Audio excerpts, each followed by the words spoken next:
shouldn't really force you exactly what to do because we want it to come from you. It's not like we can really work on something like our own idea, but we respect who you are as individuals because this is what peace education is about. It's about, bringing now. We have to put effort in it and really think about it. And in terms of what we want to achieve in peace education, the most basic thing is to settle differences, right? Maybe inner discrimination against each other, or maybe familiarity is to break those things down and change it. Una sa lahat, ako'y nanunumpa na isa sa puso ko ang lahat ng mga natutunan ko sa pamilyang ito. Ikalawa, kahit sa maliit na gawi, ipapakita ko ang kahalagahan at importansya ng pagpapahalaga ng kapayapaan gamit ang makabagong teknolohiya. At uli, ibabahagi ko ito sa mga kaibigan ko, sa gayon ay maipamahagi din nila ito sa iba nilang mga kakilala. I thank you. So, para sa akin, malaking responsibilidad ang paggawa ng panunungkang ito. Hindi ko alam kung magagampanan ko. Natatakot akong masira sa sarili kong salita.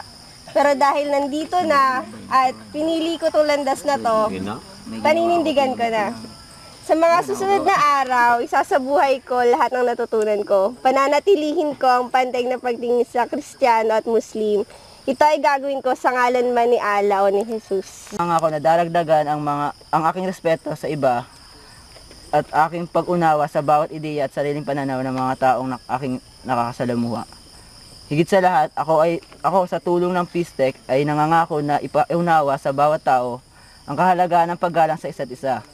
Sa pamamagitan ng pagbibigay ng maliliit na payo sa aking mga kaibigan, kakilala, ay ipapaalam ko sa kanila ang hindi tama ang basta-bastang paghusga sa iba, lalo-lalo na kung hindi mo pa ito ganap nakilala.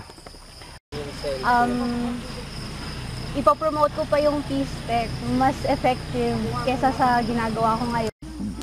Nang mapasama ako sa isang organisasyon na ang Peace Tech, na tinatawag na Peace Tech, sandali, ang gulong sulat ko ay napagtanto ko na lahat ng mga akala-takahaka ko tungkol sa mga Muslim ay mali. Nararapat na dapat kong gawin ang aking makakaya upang mapalaganap ang kapayapaan at pagmamahalan sa mundong ito. Mapamuslim man o Kristiyano ay dapat ko na respetuhin ang sarili-sariling mga paniniwala, paninindigan at ugali dahil ginawa nga tayo ng ating Diyos na may kanya-kanyang distinct quality. Dahil bawat isa sa atin ay unique. May kanya-kanya tayong katangian. Magiging tagapamagitan ako sa dalawang grupo ng reliyon at makabuo ng pagkakaintindihan. Kaya maraming salamat sa Peace Tech dahil tinulungan niya ako na gamitin ng makabago at modernong teknolohiya para mapalaganap ang kapayapaan sa mundo. Kaya sabi nga ng mga beauty queen lagi sa contest, world peace. Sa kabutihan, sa katotohanan at higit sa lahat sa pag-spread ng, yun nga, kagaya ng sabi ni AJ, yung virus ng peace. Lahat tayo, di ba, hindi naman, bago magsimula, kumbaga, it's been a while since mag-umpisa yung training natin, yung first ever session natin sa Peace Tech, yung batch 2 and yung batch 3. Training sa Peace Tech, mas lalo pa akong naliwanagan na mali ang pagtingin ko sa mga Muslim. Na dahil na rin sa media, nung bata pa yung mga Abu Sayyaf, mga ganyan na nangidnap sila, ganyan. Siguro lahat naman tayo ganun umpisa. Na hindi lahat sila ay masasamang tao na walang pakialam sa iba. Kaya tuloy nang nagbago ang pananaw ko sa kanila, mas lalo ko silang inunuwan at tinanggap. Through the trainings na rin na naganap dun sa Peace to Technology training natin. Yon. So next, patuloy ko silang inintindihan at binigyan ng halaga ang kanilang paniniwala.